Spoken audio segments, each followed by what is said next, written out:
말씀 제목 따라해 보겠습니다. 귀에 쓰는 그릇이 신부입니다.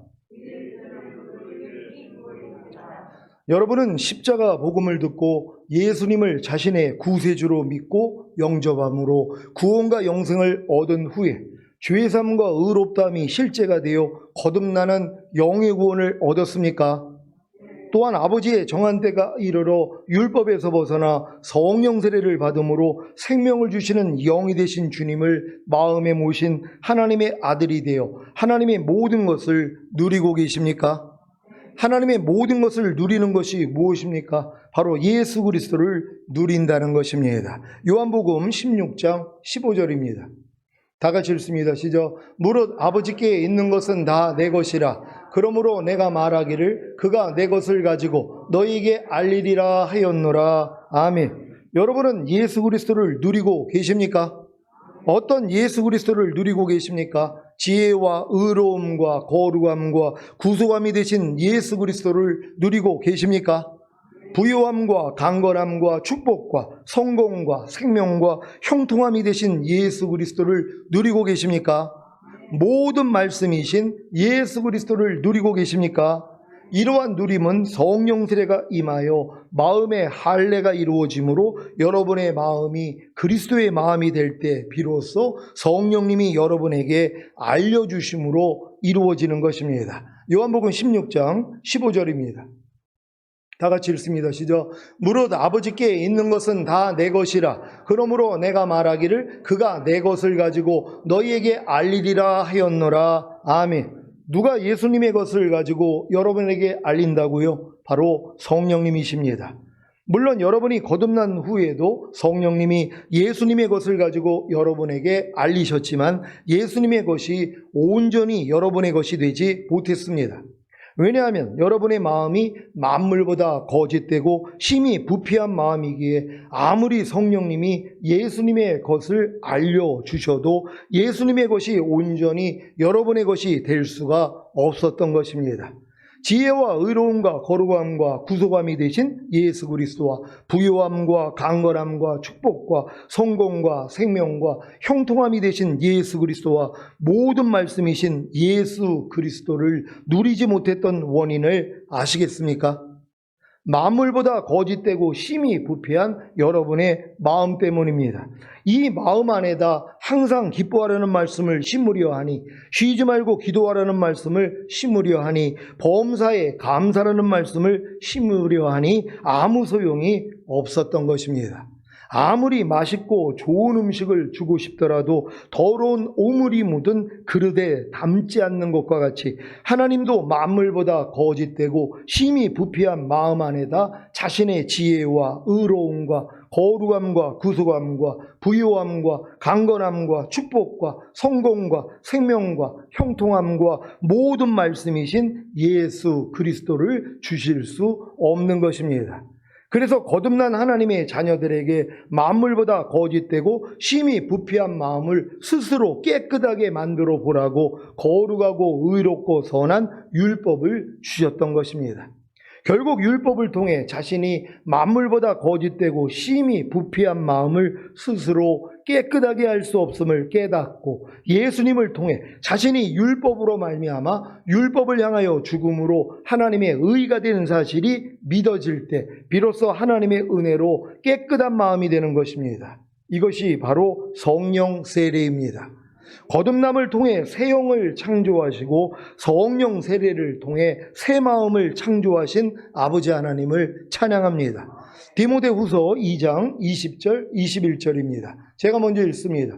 큰 집에는 금과 은의 그릇이 있을 뿐 아니요 나무와 질그릇도 있어 귀 쓰는 것도 있고 천이 쓰는 것도 있나니 그러므로 누구든지 이런 것에서 자기를 깨끗하게 하면 귀 쓰는 그릇이 되어 거룩하고 주인의 쓰심에 합당하며 모든 선한 일에 예비함이 되리라. 아멘. 여러분은 하나님의 교회에서 어떤 그릇이 되셨습니까? 귀 쓰는 그릇입니까? 아니면 천이 쓰는 그릇입니까? 귀 쓰는 그릇은 그리스도의 통로가 되고 있는 깨끗한 마음, 그 그리스도의 마음을 가진 성령 세례 받은 성도입니다. 천이 쓰는 그릇은 아직 그리스도의 통로가 되지 못하여 사탄의 통로가 되고 있는 만물보다 거짓되고 심히 부패한 마음을 가진 거듭난 성도입니다. 하나님이 이들을 주변에 있는 성도들을 찌르고 상하게 함으로 연단하는 도구로 사용하십니다. 이들이 바로 아직 속이 차지 않은 쭉정입니다. 하지만 이들이 곧 거듭난 성도가 이런 것에서 자신을 깨끗이 하는 성령 세례를 받으면 귀 쓰는 그릇이 되어 거룩하고 주인의 쓰심에 합당하며 모든 선한 일에 예비함이 됩니다. 우리 모두는 성령 세례 받기 전에는 다 천이 쓰는 그릇이 되어 주변에 있는 성도들을 찌르고 상하게 함으로 연단하는 도구로 사용되었던 비천한 자들이었습니다. 하지만 성령 세례를 통해 마음의 할례를 받아 새 마음, 곧 그리스도의 마음과 하나가 되어 귀 쓰는 그릇으로 거룩하고 주인의 쓰심에 합당하며 모든 일에 예비함이 되어 예수 그리스도의 통로가 되었으니 이 얼마나 기쁘고 감사한 일입니까? 그러니까 여러분들이 마음의 할례인 성령 세례 받기 전에는 아무리 거듭나가지고 귀신을 쫓고 선지자 노릇하고 많은 권능을 행해도 주변 사람들을 괴롭히는 그런 도구로밖에 안 쓰인단 말이에요. 도리어 능력이 나타나면 나타날수록 옆에 있는 사람들을 더 힘들게 만든단 말이에요.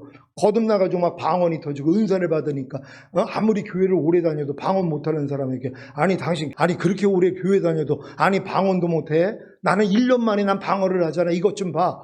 거듭났으면서 이런 일을 한단 말이에요. 왜요?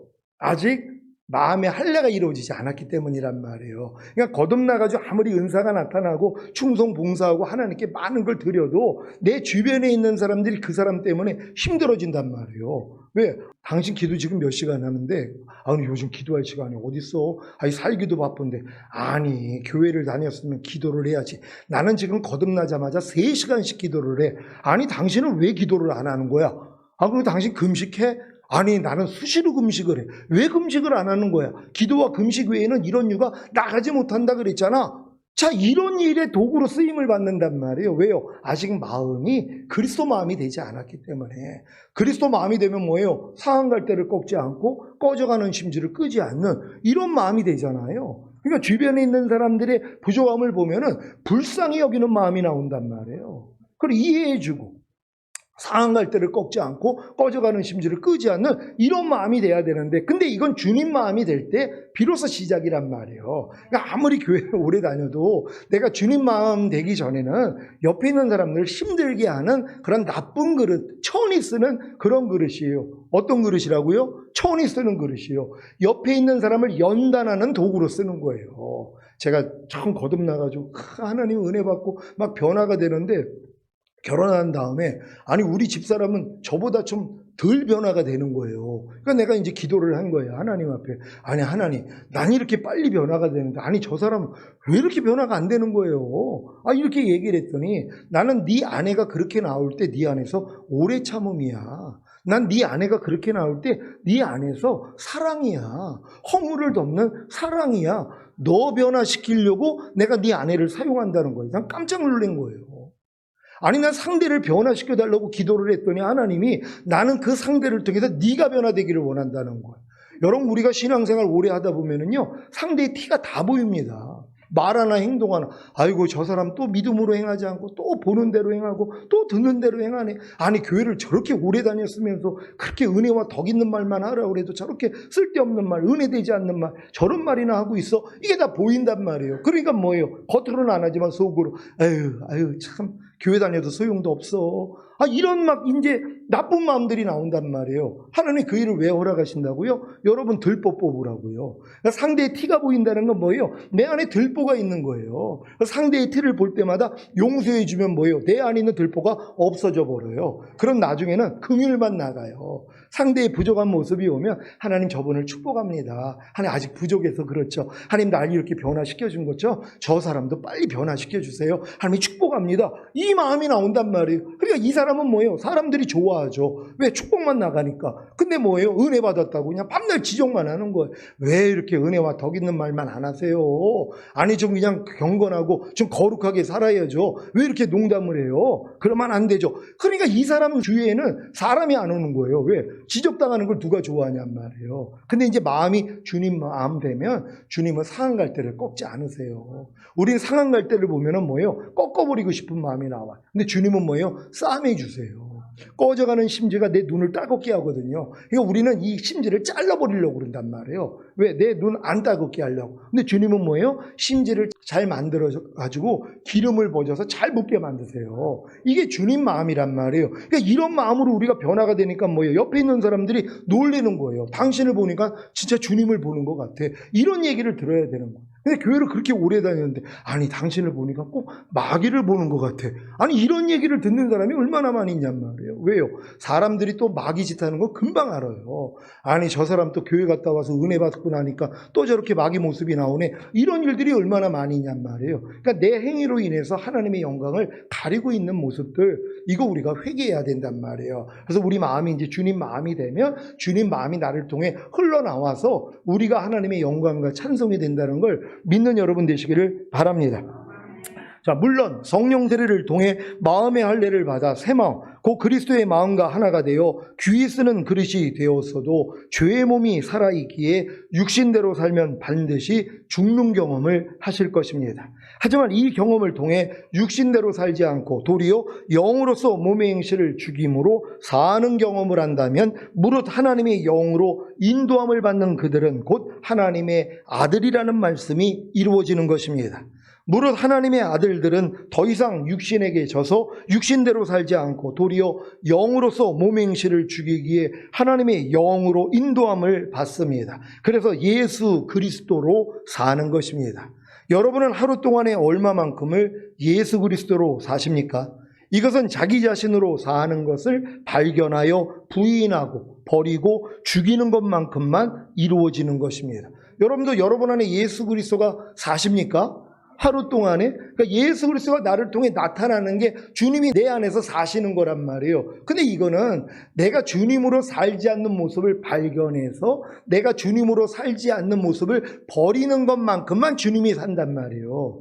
근데 내가 내 자신으로 사는 걸 전혀 몰라요. 왜? 갓난아기 때부터 나 자신으로 살았잖아요. 그러니까 이게 자연스러운 거란 말이에요. 무엇을 보면 보는 대로 뭐 판단하고 정죄하고 짜증내고 이렇게 사는 게 그냥 자연스러운 거란 말이에요. 그러니까 이렇게 사는 거를 구별을 못해요. 그러니까 이런 모습을 내가 부인을 해야 되잖아요. 아니야, 내 안에 그리스도가 사는데 내가 이런 말하면 안 되지, 이런 행동하면 안 되지, 이런 생각하면 안 되지 하고 이걸 버리는 것만큼 주님이 나오잖아요. 그러니까 주님이 네가 나를 따르려거든 너 자신을 부인하고 제 십자가를 지고 너희는 나를 따를 것이니라. 그러니까 주님을 따른다는 건 뭐예요? 나를 부인하고 십자가를 지고 주님을 따르는 거예요. 그러니까 나를 부인하는 십자가를 지는 거예요. 근데 신앙생활 아무리 오래 해도 나를 부인하는 사람이 누가 있어요? 아니 혈기가 막 지금 올라왔어요. 이걸 부인해야 되잖아요. 그래야지 혈기 내지 말라는 주님을 따라갈 수 있잖아요. 근데 우리는 뭐예요? 혈기가 안에 나오면 그냥 혈기 내라는 마귀를 따라가요. 왜? 그게 편해요. 갓난아기 때부터 그렇게 살았으니까 내가 안에서 막 그냥 욕이 나온단 말이에요. 그러니까 욕을 안 하려니까 괴로운 거예요. 그러니까 뭐예요? 욕을 해버리는 거예요. 왜? 그게 편하니까는요. 근데 뭐예요? 진짜 주님을 사랑하는 사람은 내 안에서 막 욕이 나오는데 뭐예요? 이걸 부인해버린단 말. 그러니까 얼마나 힘들어요. 그냥 욕하면 편한데, 아유, 하나님이 욕하지 말라고 그랬으니까 이걸 안 하려니까 너무 힘들잖아요. 그러다 결국은 또 욕을 해버리는 경우도 있고, 하지만 또 이걸 안 하려고 아무리 하니까 안 돼가지고, 하나님 안 돼. 그럴 때, 야, 네 마음으로 안 돼. 내 마음 줄게. 그래서 주님 마음 주시잖아요. 그러니까 주님 마음이 되니까 너무 쉬운 거예요. 아니, 개가 사람처럼 살라고 하면은 그게 되겠냐고요. 얼마나 힘들겠어요. 또 사람이 개처럼 살라고 해봐요. 이것도 어려운 일입니다. 아니, 개가 사람처럼 살려는 건 불가능한 일이지만 사람이 개처럼 사는 거, 아니 그래도 뭐 개 같은 사람들도 있으니까 난 개처럼 살 수 있는데요. 어렵습니다. 개처럼 사는 것도. 근데 개가 개처럼 사는 건 쉬운 거예요. 사람이 사람처럼 사는 게 쉬운 거란 말이에요. 그러니까 여러분의 마음, 만물보다 거짓되고 심히 부패한 여러분의 마음으로 하나님 뜻대로 사는 건 불가능하단 말이에요. 근데 뭐니 여러분의 마음이 주님 마음 되니까 뭐예요? 이제 주님 뜻대로 사는 게 너무 쉬운 거예요. 지금은요. 이해하는 게 쉽고 용서하는 게 쉽고 오른편 맞으면 왼편 돌리는 게 쉽고 누가 나를 핍박하면 저주하지 않고 축복하는 게 쉬워지는 이 믿음까지 가야죠. 이게 신앙생활이거든요. 이런 사람을 만들러 오신 거예요. 근데 이런 길을 모르면 뭐예요? 신앙생활 오래 하면 오래 할수록 더 강팍해져요. 더 못돼져요. 더 날카로워져요. 그러니까 아무 사람도 근접도 안 한단 말이에요. 왜요? 욕 맞을까 봐. 아니면 야단 맞을까 봐, 책망 맞을까 봐 이러고 있는 거예요. 여러분, 우리 주님은 그렇지 않아요. 그러니까 여러분들이 이렇게 한 단계 한 단계 훈련을 받아가면서 주님 마음으로 변화가 돼야 된다는 거 믿는 여러분 되시기를 바랍니다. 자기 자신으로 사는 것이 무엇입니까? 자기 생각과 감정과 의지와 양심과 여기서부터 나오는 말과 행동으로 사는 것입니다. 여러분이 자기 자신으로 사는 것을 1% 발견하여 부인하고 버리고 죽이면 주님이 1% 여러분을 통해 삽니다. 여러분이 자기 자신으로 사는 것을 10% 발견하여 부인하고 버리고 죽이면 주님이 10% 여러분을 통해 삽니다. 여러분이 자기 자신으로 사는 것을 50% 발견하여 부인하고 버리고 죽이면 주님이 50% 여러분을 통해 삽니다. 여러분이 자기 자신으로 사는 것을 100% 발견하여 부인하고 버리고 죽이면 주님이 100% 여러분을 통해 사십니다. 여러분, 주님이 몇 프로 사시기를 원합니까? 다 100% 사시기를 원합니까? 그럼 100% 여러분 자신을 발견해서 다 버리는 거예요. 그러니까 매일 중노할 수밖에 없죠. 왜? 매일 발견되니까. 매일 나로 사는 게 매일 드러나요. 내 생각, 내 감정, 내 의지, 내 양심, 여기서부터 나오는 내 말, 내 행동은 매일 드러난단 말이에요. 그러니까 이걸 뭐예요? 100% 버리면 100% 주님만 나온단 말. 근데 지금 1%도 안 나와요. 주님이 1%도 안 나온단 말이에요. 왜? 내가 1%를 버리지도 않아요.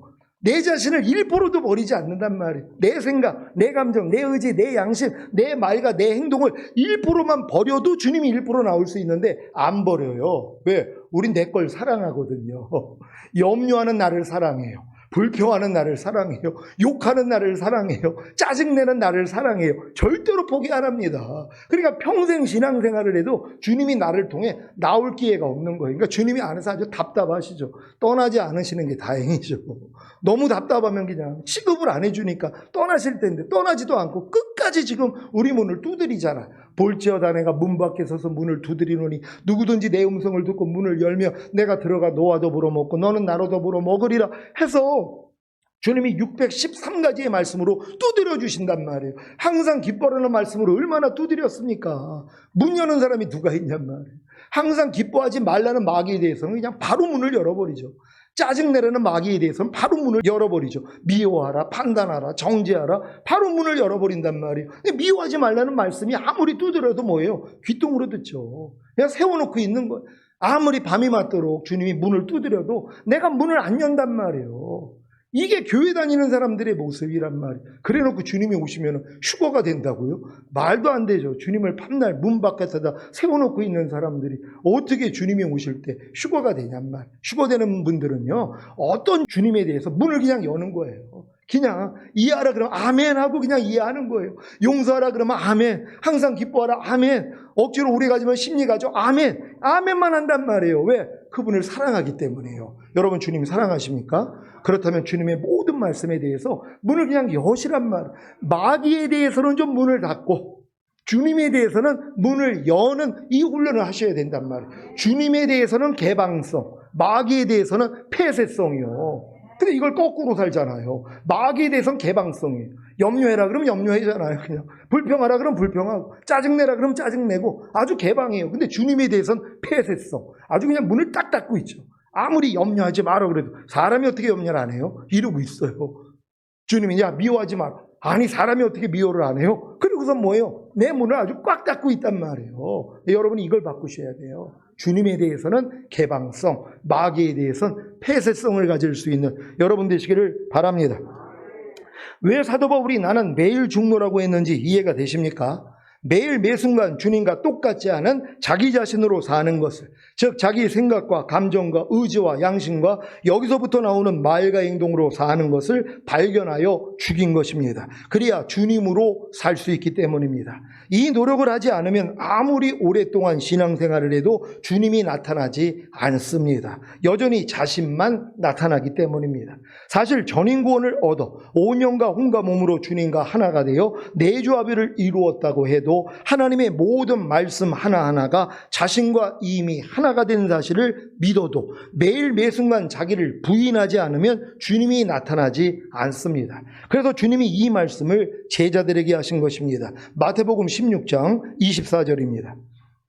다 같이 읽습니다. 시작. 이에 예수께서 제자들에게 이르시되 아무든지 나를 따라오려거든 자기를 부인하고 자기 십자가를 지고 나를 쫓을 것이니라. 아멘. 여러분은 자기를 부인하고 주님을 쫓고 계십니까? 매일 매순간 주님과 똑같지 않은 자기 자신으로 사는 것을, 즉 자기 생각과 감정과 의지와 양심과 여기서부터 나오는 말과 행동으로 사는 것을 발견하여 죽이고 계시다면 자기를 부인하고 주님을 쫓고 계신 것입니다. 여러분은 자기 십자가를 지고 주님을 쫓고 계십니까?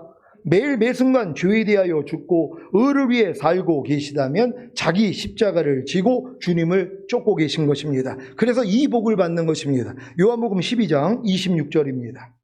다 같이 읽습니다. 시작. 사람이 나를 섬기려면 나를 따르라. 나 있는 곳에 나를 섬기는 자도 거기 있으리니 사람이 나를 섬기며 내 아버지께서 저를 귀히 여기시리라. 아멘. 아버지 하나님께 귀히 여기심을 받는 하나님의 아들들이 되시기를 바랍니다. 오늘은 갈라디아서 22번째 강해입니다. 신자는 율법의 저주에서 벗어났습니다. 갈라디아서 3장 13절입니다. 다 같이 읽습니다. 시작. 그리스도께서 우리를 위하여 저주를 받은 바 되사 율법의 저주에서 우리를 속량하셨으니 기록된 바 나무에 달린 자마다 저주 아래 있는 자라 하였음이라. 아멘. 신자는 이제 은혜를 통한 자유 속에서 해방감을 누리면서 주님을 섬깁니다.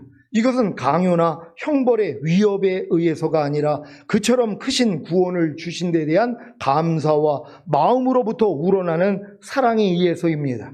그러므로 은혜로 구원받은 사람이 사랑 때문이 아니라 율법의 요구 때문에 주님을 섬긴다면 이것은 아주 모순된 일이 아닐 수 없습니다. 신자가 누리는 은혜 안에서 자유함은 하나님께서 요구하시는 일들에 대한 신적인 분별력을 줍니다. 그러나 우리는 아직도 육체 가운데 살고 있기 때문에 육신의 일과 율법외로 되돌아가려는 위험성을 언제나 안고 있습니다.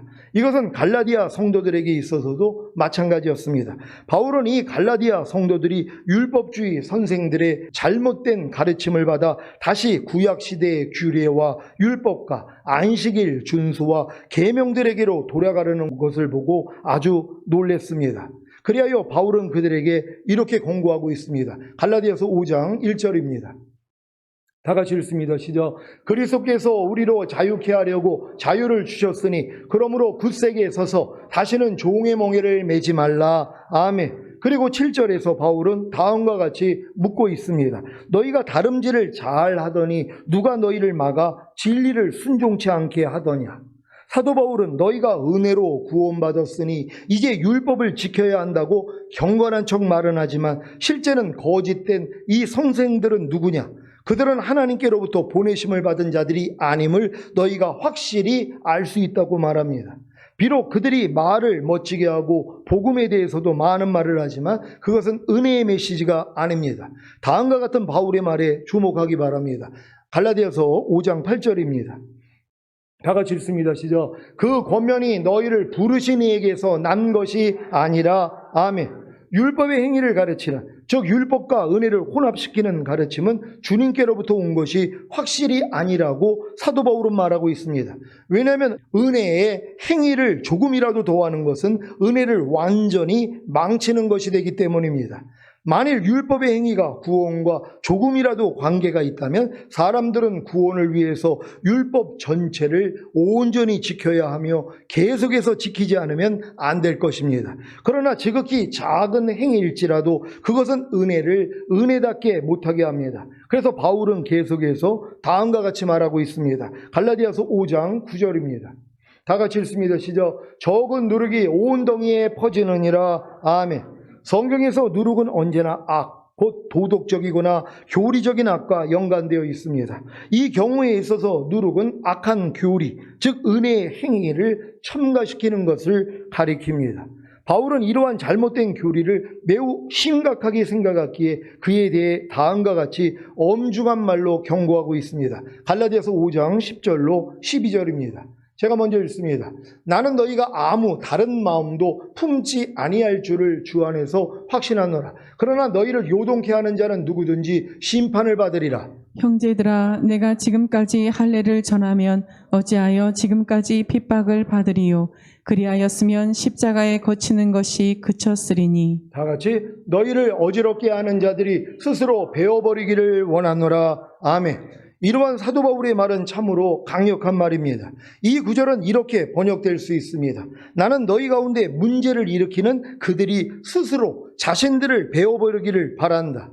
그런데 왜 그들은 그 거짓된 교훈을 모두 다 말하지 않고 오직 할례 의식만을 반복해서 말하고 있는 것일까요?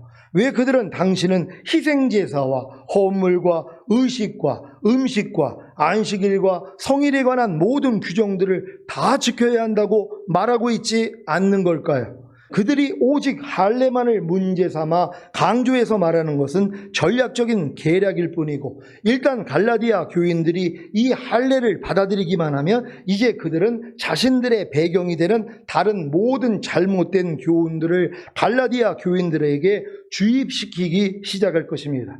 지금도 마지막 때를 준비한다고 하는 어떤 교회에서는 구약에서 그만 부정한 음식을 먹으면 더러워지기 때문에 들림받을 수 없다는 말로 성도들을 위협하고 두렵게 하므로 부정한 음식들을 금하게 합니다. 그리고 마지막 때니 결혼도 하지 말라는 것입니다. 이것은 매우 건전하고 호소력 있는 말같이 들릴지 모르나 마지막 때의 역사는 미혹해 하는 영과 귀신의 가르침입니다. 디모데전서 4장 1절로 5절입니다.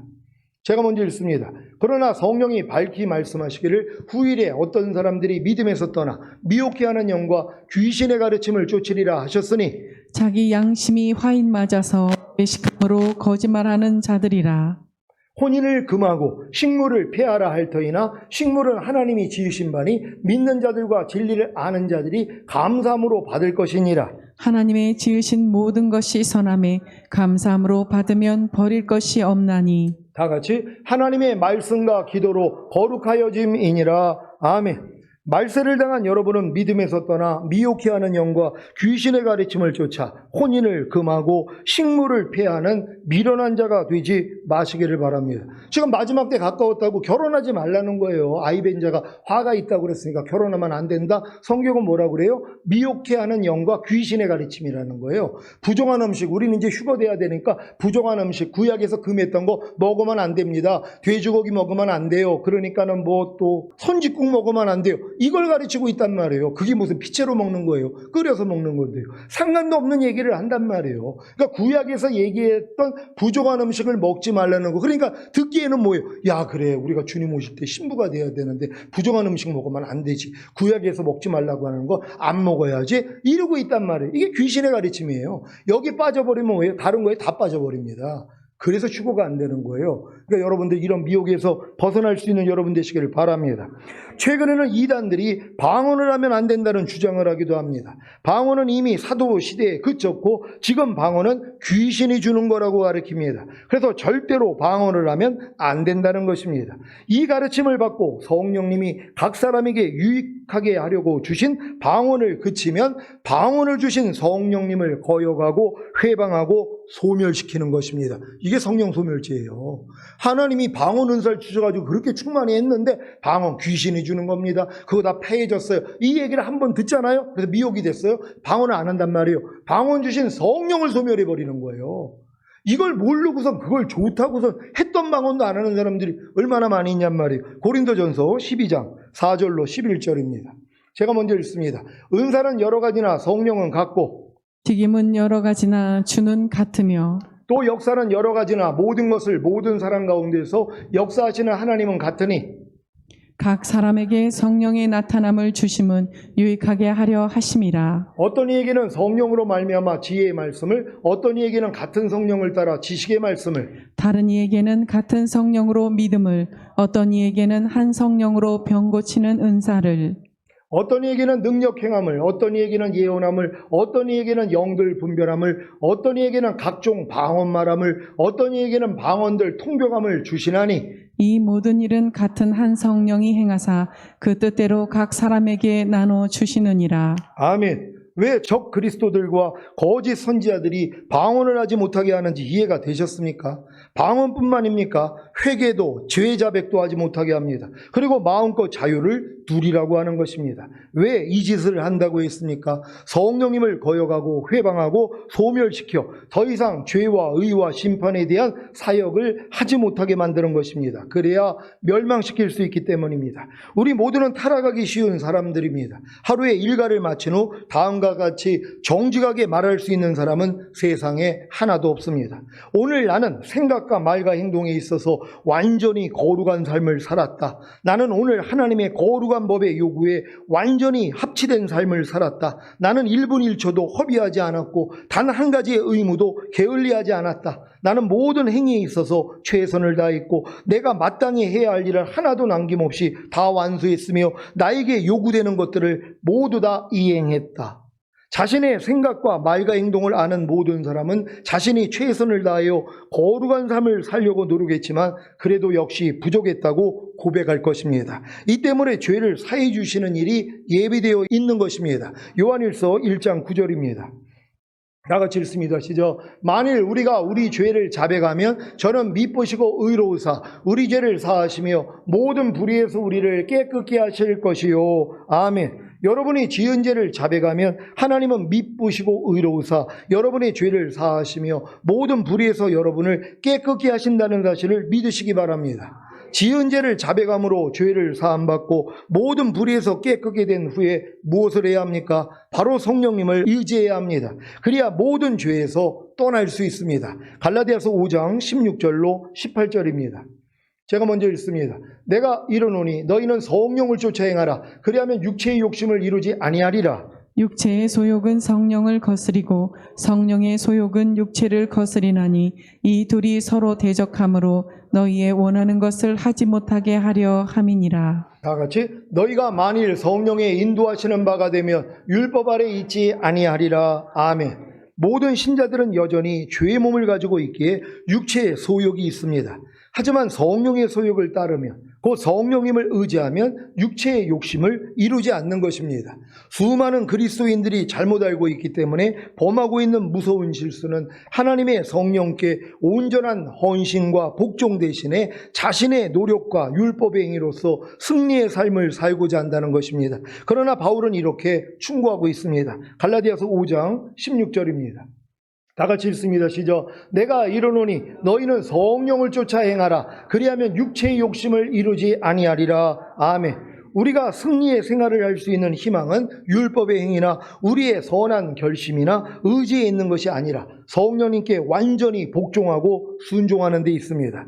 바울은 이것을 다시 다음과 같이 언급합니다. 갈라디아서 5장 18절입니다.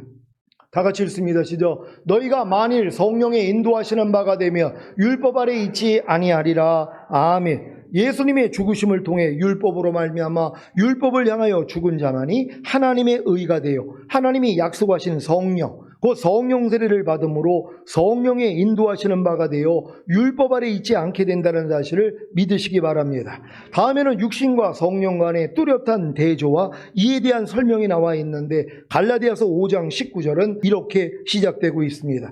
육체의 일은 현저하니. 그러나 22절은 이렇게 시작하고 있습니다. 오직 성령의 열매는.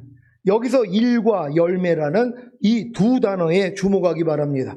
즉 육체의 일과 성령의 열매, 여기서 일 또는 행위들이란 노력과 기술과 애쓰고 수고하는 것을 가리킵니다. 이러한 행위들은 피곤함과 연약함과 종종 좌절을 초래합니다. 또한 이러한 일 또는 행위들에는 많은 육신적인 노력과 자랑과 망치질하고 톱질하는 소리와 같은 요란한 소음이 수반됩니다. 그러나 열매는 얼마나 다릅니까? 열매는 행위가 포함되어 있지 않고 다만 받아들이고 순응한 결과입니다. 이는 육신을 신뢰하지 않고 우리의 연약함을 정직하게 고백하며 진지하게 용서를 구하고 하나님의 뜻에 복종하는 것을 의미합니다. 바울은 육신적인 행위들을 갈라디아서 5장 19절로 21절에 일일이 열거하고 있습니다. 제가 먼저 읽습니다.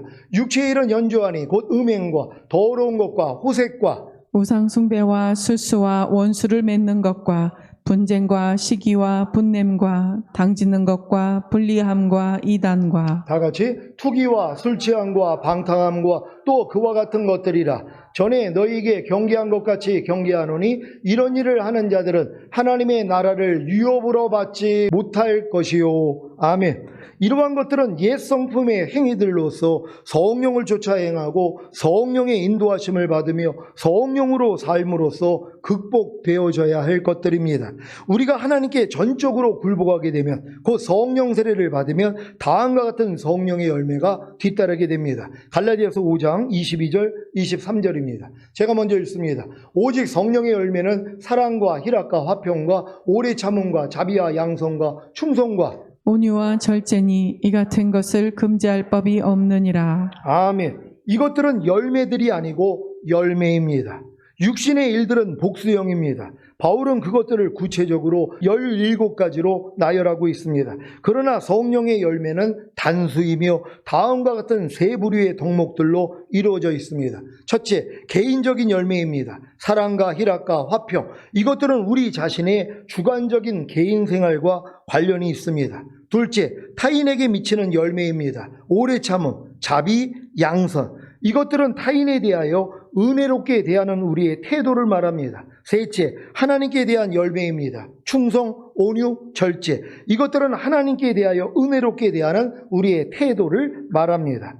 이상은 한 열매의 9가지 부분들로서 모두 성령님이 공급해 주시는 것들입니다. 이것은 하나님과 동료와 우리 이웃에 대한 우리의 온전한 책임을 포함하고 있습니다. 그러므로 문제는 율법이 이것을 금하고 있느냐 그렇지 않느냐를 묻는 데 있지 않고 이러한 나의 행동이 하나님의 영광을 드러내며 사람에게 좋은 영향을 끼치며 나의 개인적인 성화를 이루느냐의 여부를 묻는 데 있습니다.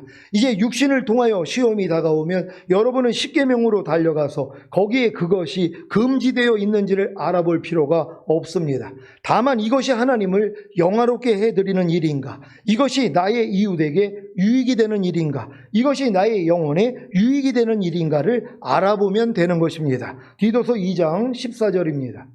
다 같이 읽습니다. 시작. 그가 우리를 대신하여 자신을 주심은 모든 불법에서 우리를 구속하시고 우리를 깨끗하게 하사 선한 일에 열심하는 친백성이 되게 하려 하심이니라. 아멘. 예수님이 우리를 대신하여 십자가에 못 박혀 죽으심으로 자신을 주신 목적이 무엇입니까? 모든 불법에서 우리를 구속하시고 우리를 깨끗하게 하사 선한 일에 열심하는 친백성이 되게 하시려는 것입니다.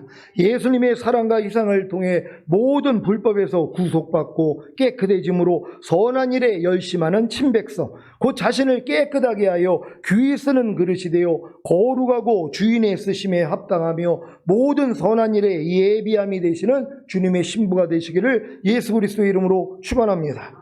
기도하겠습니다. 오늘 선포된 말씀을 통하여 하나님 우리 모두가 성령 세례 받고 교회 안에서 또 각 가정, 각 사회에서 귀히 쓰는 그릇이 되기를 원합니다. 주여 한번 해주 기도합니다.